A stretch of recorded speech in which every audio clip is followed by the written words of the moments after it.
और कल जिस तरह हम लोगों ने आदित्य बिरला कैपिटल को खरीदने की तैयारी कर ली है, उसी सीरीज़ में मैंने कहा कि अगर आप और स्टॉक्स के एनालिसिस इसी तरह से चाहते हैं तो उसके कमेंट सेक्शन में नाम बताइए और मैं आपको बताऊंगा खरीदने लायक है या नहीं है। आगे के लिए भी, इस सेशन के बाद भी आप लोग बताइएगा नीचे कमेंट करके कि कौन से स्टॉक्स आप खरीदने का प्लान कर रहे हैं, तो मैं आपको बता पाऊंगा वो ठीक होगा या नहीं होगा, इन्वेस्टमेंट पर्पज से या स्विंग पर्पज से। ठीक है, तो आप लोगों ने जो स्टॉक बताए वो था एक JNK टायर, एक था ये PC ज्वेलर और एक यहाँ पर आपको दिख जाएगा इंजीनियर्स इंडिया। मैं आपको बताऊं, कभी भी इक्विटी बाइंग करने का सोच रहे हैं जैसे कि हमारे ट्रेडर्स करते हैं। अब हमारे ट्रेडर्स कैसे करते हैं उसके लिए आपको डिस्क्रिप्शन में टेलीग्राम और व्हाट्सएप ग्रुप का लिंक मिल जाएगा, उसको आप ज्वाइन करेंगे। वहाँ पर रेगुलर अपडेट्स आपको कुछ ना कुछ मिलती रहती हैं कि हमारे ट्रेडर्स क्या ट्रेड कर रहे हैं, कैसे कर रहे हैं, क्या उसके लॉजिक्स हैं। जैसे यहाँ डिस्कशन कर रहे हैं वहाँ पर सारे अपडेट्स आपको मिलते रहते हैं। अब देखिए, कभी भी इक्विटी बाइंग करने का पहले तो तरीका सीख लीजिए।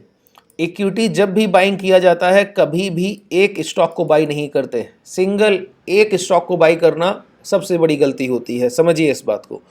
मैं इक्विटी बाइंग का सिर्फ आपका नज़रिया बदल रहा हूँ।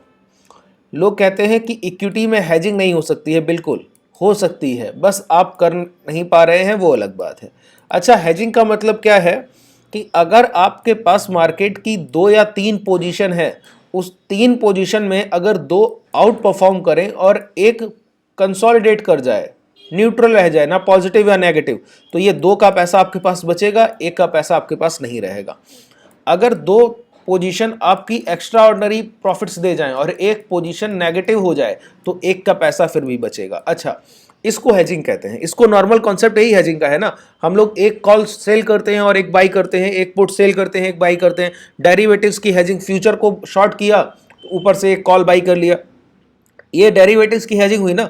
तरीके अलग अलग होते हैं लेकिन एक जो बेसिक है उसका स्ट्रक्चर वो यही है कि जब हम बाजार की 2 तरफ की पोजीशन रखेंगे तो कोई ना कोई पोजीशन हमको प्रॉफिट देगी और जो पोजीशन प्रॉफिट देगी वो बड़ा गेन देकर जाएगी। यही हेजिंग का सबसे पहला कॉन्सेप्ट है। अच्छा, इसको इक्विटी में कैसे कर सकते हैं? इक्विटी में करने के लिए आपको बास्केट बाइंग करनी होगी। देखिए, बास्केट बाइंग में लॉस होते ही नहीं है। मैंने क्या कहा? बास्केट बाइंग में लॉस होते ही नहीं है। कैसे नहीं होते हैं जरा समझिए इस बात को। बास्केट बाइंग क्या है? अच्छा समझिए, बास्केट बाइंग को मैं थोड़ा सा बाजार से हटकर किसी और उदाहरण के तहत आपको समझाने की कोशिश करूं। आपने वो हॉर्स रेस देखी है, सारी घोड़ों की जो रेसें होती हैं सभी लोगों ने देखी होंगी। आप एक बात बताइए, मार्केट में भी हम लोग हिस्टोरिकल डेटा को ट्रेड करते हैं कि पिछले क्वार्टर में जैसा किसी स्टॉक ने आउट परफॉर्म किया या बिलो द रेंज परफॉर्म किया, उसके बेसिस पर हम लोग आगे उसका एनालाइज करेंगे और खरीदारी या बिकवाली प्लान करेंगे। बिल्कुल इक्वल कंडीशन वहां पर भी होती है। अगर कोई हॉर्स पर बिडिंग होनी तो क्या होगा? उसके प्रीवियस डेटा को खंगाला जाएगा कि उसने पिछली दौड़ में हिस्सा लिया तब कैसा किया, उसके पिछली दौड़ में हिस्सा किया तब कैसा किया। तो मैक्सिमम हॉर्स बिडर क्या करते हैं, जो वहां पर बिड कर रहे हैं वो क्या कर रहे हैं, वो सिर्फ एक हॉर्स को, एक घोड़े को बिड कर रहे हैं। मैं कहता हूं पिछली 3 रेसों को उठाइए और तीनों के विनर को एक साथ बिड कर दीजिए। अब सोचिए, इनमें से या तो एक कोई विनर होगा, सबसे बड़ी पॉसिबिलिटी। अगर एक विनर नहीं हुआ तो कम से कम फर्स्ट, सेकंड, थर्ड हो सकता है, तीनों के तीनों ही हो। ठीक है, इसका मतलब है जो अभी सबसे अच्छे परफॉर्मेंस कर रहे हैं हमको बस उनको बिड करना है। इसी तरह बास्केट बाइंग होती है इक्विटी में। आपको उन स्टॉक्स को उठाना है जो अभी आउट परफॉर्म कर रहे हैं, जो अभी चलने की तैयारी कर रहे हैं। ठीक है, और अगर आपने स्ट्रॉन्ग स्टॉक्स उठाए, स्ट्रॉन्ग स्टॉक्स का मतलब क्या हुआ? Near by 52 week high. ऐसे स्टॉक्स, एक इसकी सीधी सी डेफिनेशन मैंने आपको बता दी कि स्ट्रॉन्ग स्टॉक का मतलब है जो अपने 52 हफ्ते के उच्चतम स्तर के आसपास ट्रेड कर रहे हैं।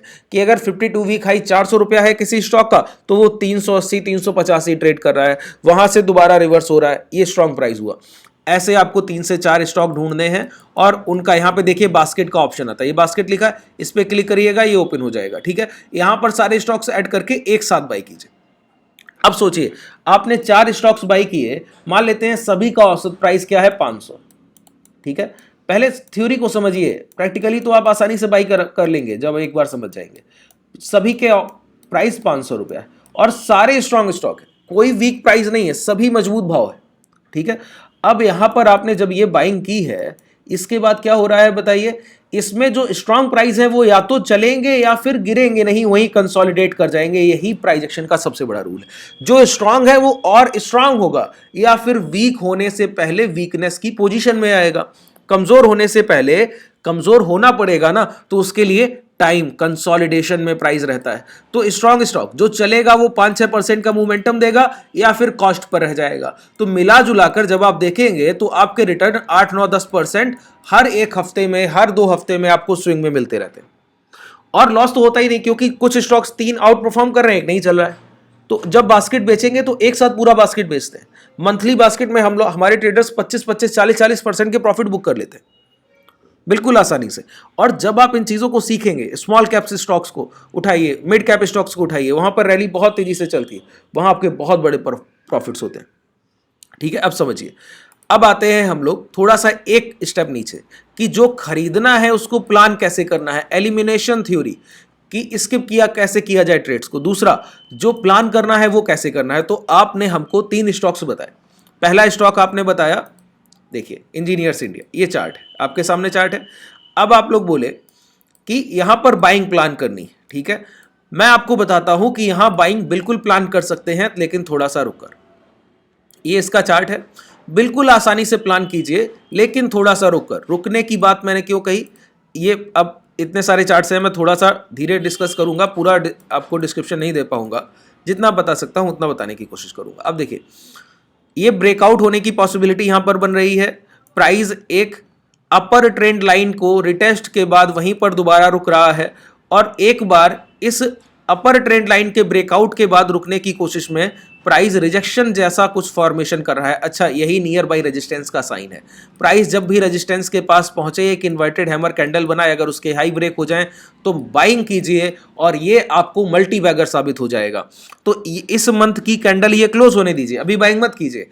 अगर अब आपको ये प्राइस किसी भी डेली क्लोजिंग में 172 के ऊपर क्लोज करता दिखाई दे, इंजीनियर्स इंडिया का शेयर किसी भी सेशन में 172 के ऊपर क्लोज हो जाए, उसको वॉच लिस्ट में रखिए, उसी दिन ऐड ऑन कीजिएगा। आप देख लीजिएगा ये स्टॉक यहां से आपको अच्छे खासे रिटर्न देगा। पहला टारगेट ही इसका 270 के आसपास होगा। फर्स्ट टारगेट 172 के ऊपर क्लोजिंग के बाद फिर बेचना ही नहीं है। एक डेली, एक दिन क्लोज करे 172 के ऊपर, आप खरीदारी करके रखिए, 270 280 बिक जाएगा। ठीक है, ये एक अच्छी पिक है, लेकिन इसको अभी वेट करके खरीदना है। वेट करके क्यों खरीदना है, अगर इन्वर्टेड हैमर बना और उसके हाई नहीं ब्रेक हुए तो ये ब्रेकआउट फेलियर भी हो सकता है, इस वजह से। तो डिस्काउंट प्राइस में मिलेगा तो और अच्छा होगा। अगर नहीं मिलता है तो 172 के ऊपर की क्लोजिंग की खरीदारी होगी, और ये प्राइस बिल्कुल क्लियर आप समझ लीजिए कि ये 270-80 टच करेगा, ये हाई जो इसके लगे हुए हैं। ठीक है, अब यहां पर मैंने क्या एलिमिनेट किया, वेट करना है, तुरंत खरीदारी नहीं करनी, इंतजार करके खरीदारी करनी है। ठीक है, तो एक स्टॉक जो बास्केट में तो रहेगा, लेकिन उसकी बाइंग इस बास्केट में, इस वीक की बास्केट में नहीं हो सकती। अगले हफ्ते आप खरीदारी जब प्लान करें तब आप कर सकते हैं। दूसरा स्टॉक आपके सामने आ गया, ये आपने बताया JNK टायर। अच्छा, ये जो रूलिंग फॉर्मेशन है ये खरीदारी का नहीं, ये बिल्कुल पूरी तरह से स्किप कर दीजिए। क्यों, किसी भी प्राइस में अगर हमारी खरीदारी बनती तो यहां कहीं बनती। देखिए यहां पर क्या हुआ, वही है जो अभी देखा, ब्रेकआउट हो रहा था, प्राइस नीचे आया, ये इन्वर्टेड हैमर फॉर्मेशन, जैसे ही इसके हाई निकले, यही बूस्टअप आपको इंजीनियर्स इंडिया में देखने को मिलेगा, जैसा मैंने यहां पे आपको चार्ट दिखा रहा हूं। लेकिन यहां पर मोमेंटम आ चुका है, यहां पर मोमेंटम आ चुका है। अब चलते हुए प्राइस में एंट्री करना मतलब खतरे को दावत देना है, फंड ब्लॉक करा लेना है सर। ठीक है, तो फंड के ब्लॉकेज से बचने के लिए जो स्टॉक्स चल चुके हैं वहां पर एंट्री नहीं करनी, जो चलने की शुरुआत कर रहे हैं, जैसे कि हम लोगों ने कल आदित्य बिरला कैपिटल को डिस्कस किया।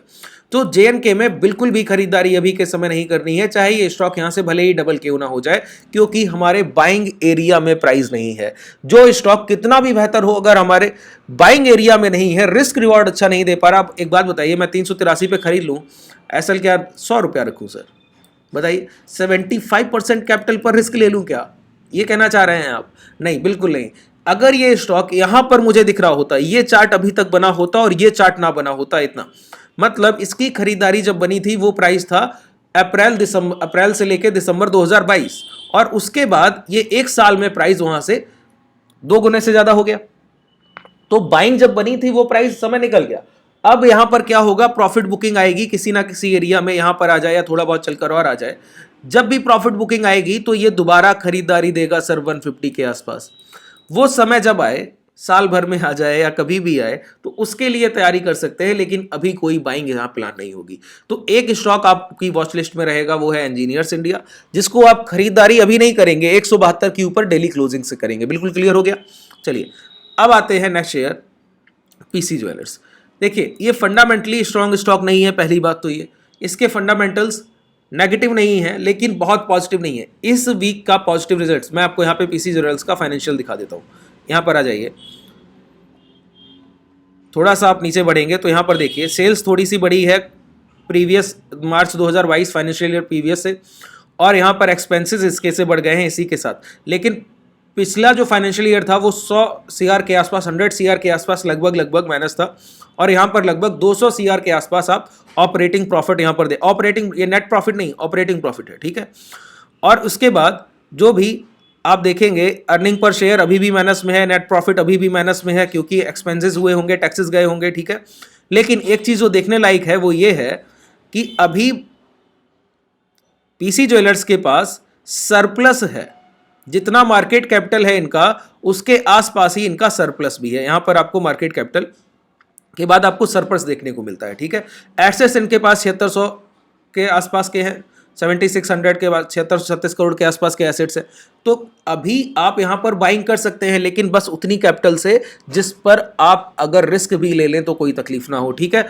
चार्ट अच्छा दिख रहा है, देखिए चार्ट अच्छा दिख रहा है, ठीक है। इसका चार्ट बेहतरीन दिख रहा है, ये प्राइस स्ट्रक्चर अच्छा है, स्ट्रांग है, बाइंग कर सकते हैं। ये कैपिटल बहुत जल्दी डबल कर सकता है, हो सकता है 1 महीने के विद इन अ मंथ ये प्राइस आपकी कैपिटल को डबल कर दे, विद इन अ मंथ, ठीक है। और उसके बाद रुकेगा, हालांकि थोड़ा समय और गुजार सकता है, लेकिन एक बात तय है, ये स्टॉक 200-300 की तरफ दोबारा जाएगा।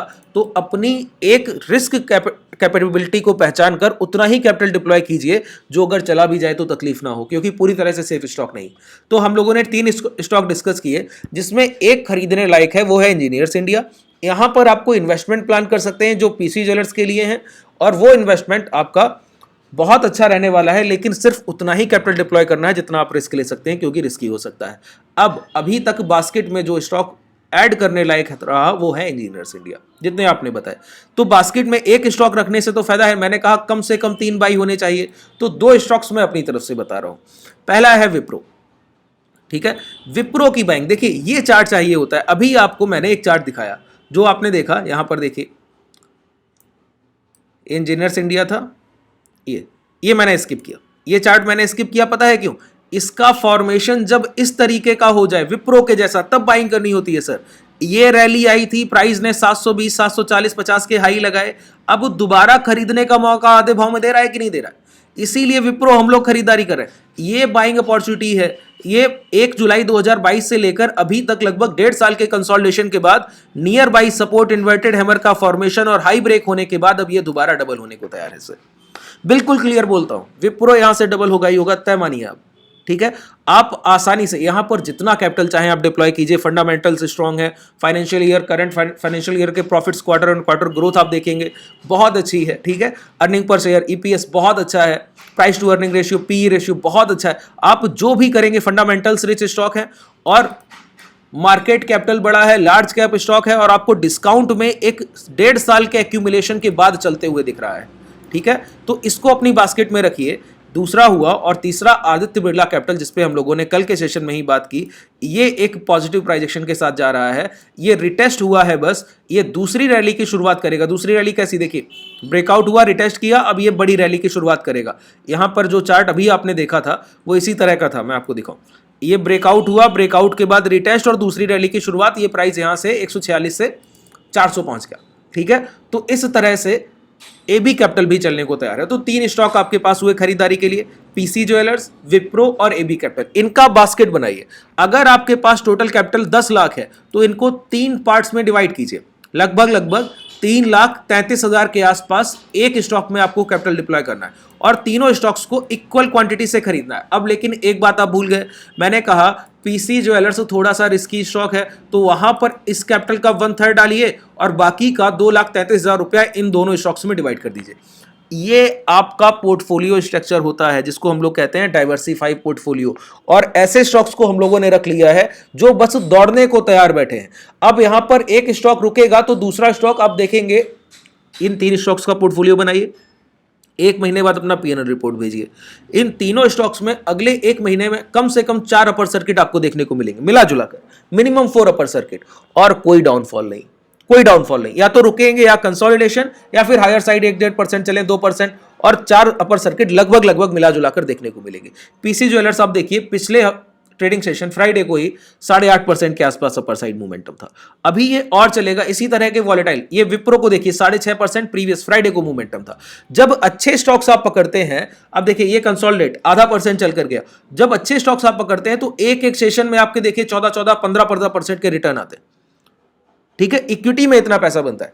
आप लोग अपनी ट्रेडिंग साइकोलॉजी पर थोड़ा सा काम कीजिए। प्राइस एक्शन पे आप लोग एक स्टॉक्स को बाई करते हैं, उसी में फंसे रह जाते हैं। मैंने कहा इक्विटी बाइंग का एक तरीका बास्केट से बाइंग कीजिए, लॉस होंगे ही नहीं, सिर्फ प्रॉफिटेबल होंगे आप। स्ट्रॉन्ग प्राइस को मैंने 3 स्टॉक्स बताए, इन 3 स्टॉक्स का बास्केट बनाइए और खरीद कर देखिए। चलिए, और अगर आपको हमको ज्वाइन करना है तो नीचे डिस्क्रिप्शन में आपको लिंक मिल जाएगा, वहां पे ज्वाइन कर सकते हैं, आसानी से सारी चीज़ों को देख सकते हैं। ये डीमेट जो मैं यूज़ कर रहा हूँ इसमें बास्केट का ऑप्शन है, फाइनेंशियल भी देख सकते हैं, ट्रेडिंग व्यू का चार्ट है, चार्ट IQ का चार्ट है। इसका लिंक भी आपको डिस्क्रिप्शन में मिल जाएगा। धन का ये डीमेट है, उस लिंक से जाकर आप अपना डीमेट ओपन कर सकते हैं। चलिए, थैंक यू, धन्यवाद।